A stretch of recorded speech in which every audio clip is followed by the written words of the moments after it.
we'll be skipping the rest of Chapter 20, so without further ado, Chapter 21, New Industries and New Ideas, New Fortunes. On Sunday, November 18, 1883, the time changed. Almost everywhere in the United States, people had to reset their watches and clocks, some by a few seconds, some by as much as half an hour. Before this day, people defined noon as the time when the sun was directly overhead, but by that practice, noon in New York City was 11:55 a.m. in Philadelphia, 11:47 a.m. in Washington, and 12:21 p.m. in Bangor, Maine. This informal way of measuring time might have been good enough for a mostly rural land, but it caused problems for an increasingly modern and industrialized nation. For example, railroad operators found it hard to figure out when trains were due or by what time they should depart. To solve the problem, the editor of a railway guide proposed the establishment of 4 clearly defined time zones: Eastern, Central, Mountain, and Pacific. The railroad companies went ahead with a plan. Many towns and cities protested, but within a few years, a practical need to know when trains would arrive and depart compelled almost every town and city to adopt the new system. In the latter decades of the 19th century, the United States underwent many changes, prompted not only by railroads, but also by the beginning of mass production and electrification, and new developments in industry and business. American industrial development had its beginnings in the early 1800s in the factory town of Lowell, Massachusetts, but the pace of development was accelerated by the Civil War, a contest fueled by industry. Businesses grew up to manufacture not only weapons and ammunition, but also clothing, canned foods, and other necessities for the troops. In the years after the Civil War, what had been a mostly rural farming nation was growing into something new, different, and modern. Railroads is a big business. That the railroad industry could compel a nation to adjust its clocks gives some indication of its clout in post-Civil War America. After the war, there was a boom in construction of new railroad lines, made possible in part by a burst of innovation. Rails of solid steels replaced flimsy ones made of wood capped by iron. High-pressure engines made the most of steam power for climbing steep hills. The front wheels of locomotives are mounted on new swiveling supports that allowed trains to take sharp turns. In 1869, George Westinghouse, only 22 years old, made railroading much safer by inventing the air brake, which used locomotive steam to stop the wheels on every car of a train. Around the same time, Elijah McCoy invented an automatic lubricator that allowed trains to run faster and stop less often. Eli Janney devised a way to connect and disconnect train cars easily and safely, saving much time and expense. And George Pullman developed sleeping and dining cars so comfortable that they became known as hotels on wheels. Financing railroad expansion. States encouraged railroad building by granting the public land to private railroad companies so they could lay additional track. Everywhere it wanted to go, a railroad company had to acquire a right-of-way, prepare roadbeds, lay hundreds of miles of rail, buy locomotives and cars, build stations, and help pay its employers. To help finance these efforts, government allowed businessmen to form corporations that could issue stocks and bonds to raise the vast amounts of money required to undertake this expansion. Instead of relying on just a handful of wealthy investors, the railroads could raise cash from thousands of individuals, each buying some shares of stock. Some states also invested public funds in railroad securities. By 1870, there were 53,000 miles of track and hundreds of different railroad companies. By 1880, there were 93 miles. By 1880, there were 93,000 miles. I'm so sorry. Major lines included the Great Northern, which ran across the Northwest from St. Paul, Minnesota to Seattle, Washington, and the Atchison, Topeka, and Santa Fe, which covered most of the Southwest. Stocks and bonds. A corporation is a business that is legally independent from its owners. It can own property, hire employers, and borrow and lend money, but its owners are not personally responsible for its debts. A corporation can issue shares of stock, which represent small pieces of ownership of a company. The shareholders, those who buy stock, are investing money in the company, and the company can use that money to expand its business or launch new products. If the company does well, the stocks increase in value, and shareholders can sell their stocks and make a profit. Or shareholders might receive dividends, which are cash payments from the company's profits. Companies can also raise money by issuing bonds, which represent a small loan to the company. After a specific length of time, the bonds release their reach their maturity date, the date on which the issuing company has to pay buyers the value of the bond plus interest, a fee paid for borrowing money. Stocks and bonds are both called securities, but stockholders are partial owners of a company, while buyers of bonds are loaning money to a company. Standardizing and consolidating. At first, as the railroads expanded, the system was hampered by inefficiencies. Companies built competing lines, sometimes alongside one another. They used different widths of track, which meant that trains could not move between different lines. As late as the end of the Civil War, no line entering Philadelphia could connect with any other. That changed in the 1880s when the railroads gradually settled on a standard gauge with a width of 4 feet, 8.5 inches between tracks. The businesses that ran the railroads gradually consolidated. They combined smaller companies into larger ones. Bigger railroad companies bought smaller ones or drove them out of business. In 1870, there were several hundred railroad companies, large and small. By 1900, 7 big companies controlled almost all of the track and trains in the country. While this consolidation made for a much better organized national network of train lines, it also made for less competition and fewer constraints on the companies that remained. As the railroads consolidated, control fell into the hands of a few dynamic entrepreneurs. The oldest of these railroad barons, as they were sometimes called, was Cornelius Vanderbilt, born in Staten Island, New York, in 1794. He started out piloting a ferry, as his father had done before him, and then built a steamboat operation that was worth $11 million by the start of the Civil War. Vanderbilt then began acquiring railroads, and by 1867, he controlled several of the biggest lines that ran in and out of New York City. When he died in 1877 at the age of 83, he was the richest man in America. Railroads transform a nation. Across the United States, more and more trains moved more and more products. Cattle for beef, lumber for building homes, personal and business mail, clothing and other items from new mail order companies that sprang up in the 1880s, all of these were distributed by rail. From 1865 to 1900, the cost of shipping freight decreased, which helped keep down prices for other goods. Trains moved people as well. As the network of railroads extended west, so did the population. Trains carried thousands of homesteaders to the Great Plains. These western settlers used the transcontinental railroad system to sell their goods on the national market. Cattle raised in the west, for example, could be shipped east to be slaughtered and turned into food. Timber from the east could be shipped west to build houses. Cities that lay at the crossroads of the railroad grid became especially prosperous. Chicago, born a western town in 1833, less than 30 years before the Civil War, grew quickly as a transportation hub for railroads and for a canal connecting the Great Lakes to the Mississippi. The city's population increased from a little more than 4,000 people in 1837 to roughly 330,000 in 1870.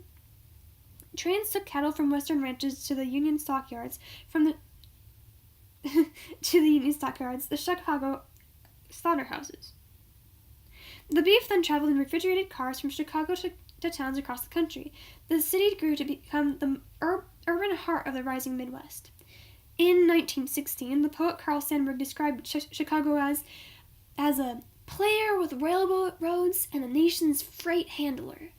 The growth of railroads spurred the growth of other industries, including lumber, used for railroad ties, and coal, used to power steam engines. When the railroads started using steel tracks, the steel industry boomed. The railroads opened the country to settlement, spurred the growth of related industries, and energized a growing national economy.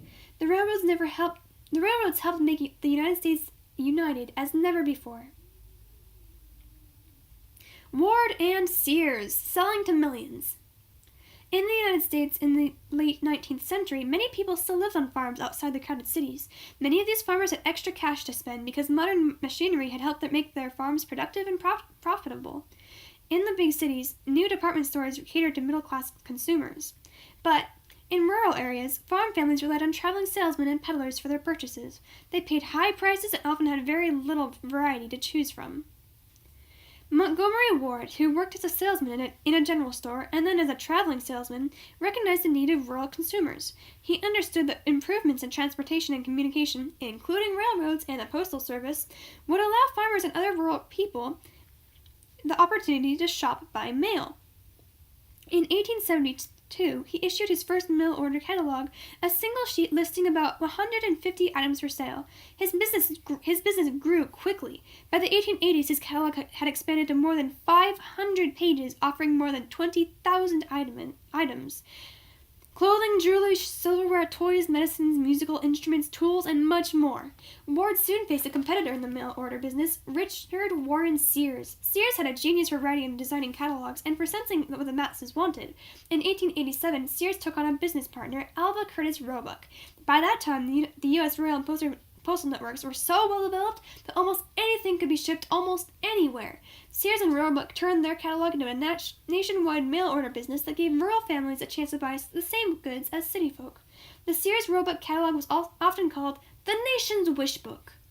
As the catalog grew year after year, it revealed the strong and growing appetite of the middle class, which was hungry to buy an amazing assortment of products by mail, from books to stoves to bicycles. By 1900, Sears surpassed Ward in sales. Other mail-order catalog companies sprang up, giving remote farm families access to a wide variety of consumer goods and a glimpse of the luxuries once available only in the cities.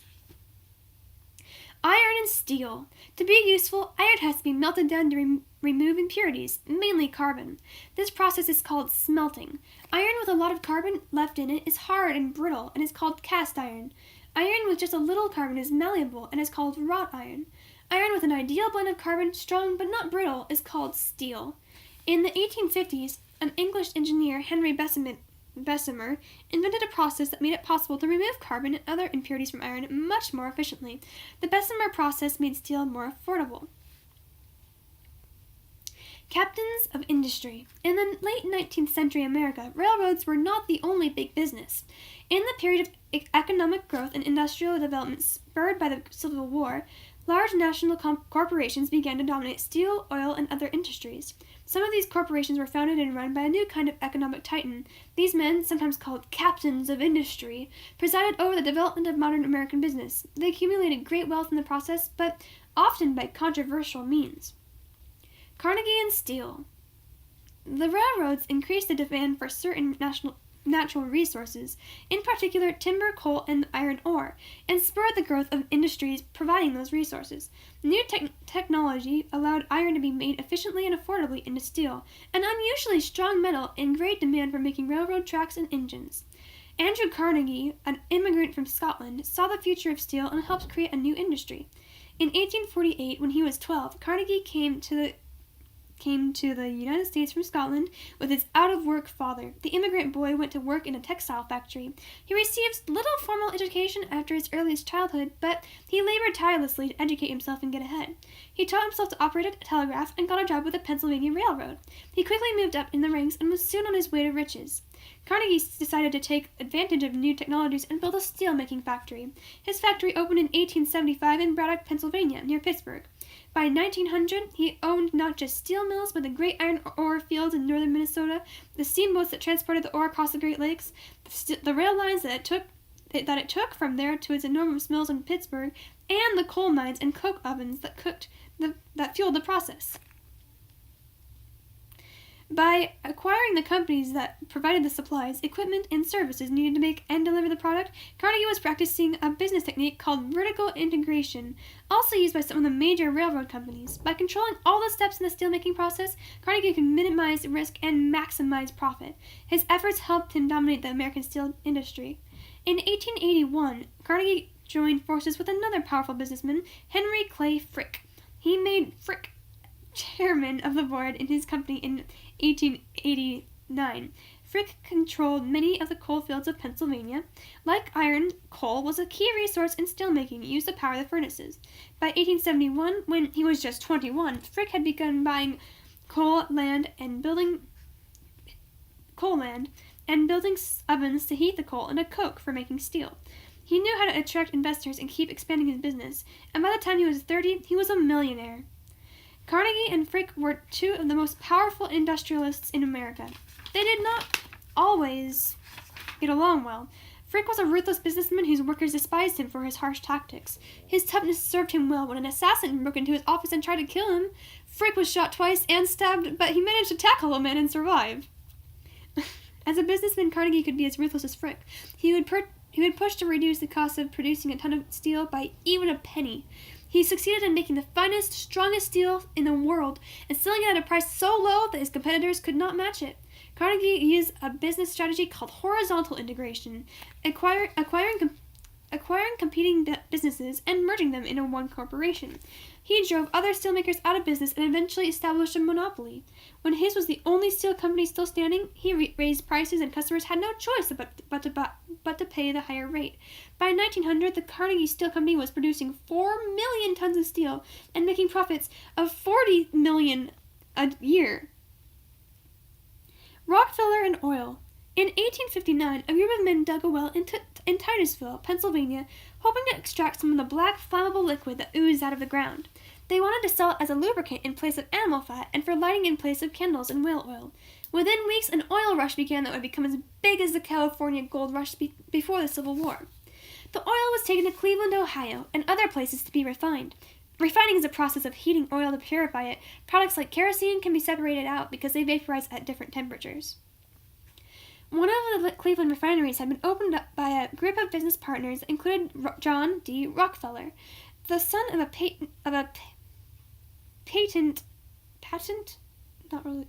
medicine salesman. Rockefeller had gone to work in Cleveland as a bookkeeper in 1855 when he was 16.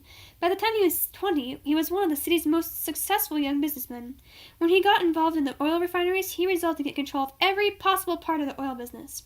Rockefeller built his oil empire through both horizontal and vertical integration. He integrated horizontally by buying the most important oil refineries in Pennsylvania, Ohio, and New York, thereby eliminating his competition. He integrated vertically by controlling not only the railroads and pipelines that moved the oil to his buyers, but also the companies that made and sold final products like lubricating oil and gasoline. He even produced his own barrels out of wood from forests owned by his company, Standard Oil. By controlling the cost of transporting and finishing his product, Rockefeller was in a position to set the supply and price of petroleum products in most of the country. He built an empire that included a monopoly of both the railroads and the pipelines between Pennsylvania and Cleveland.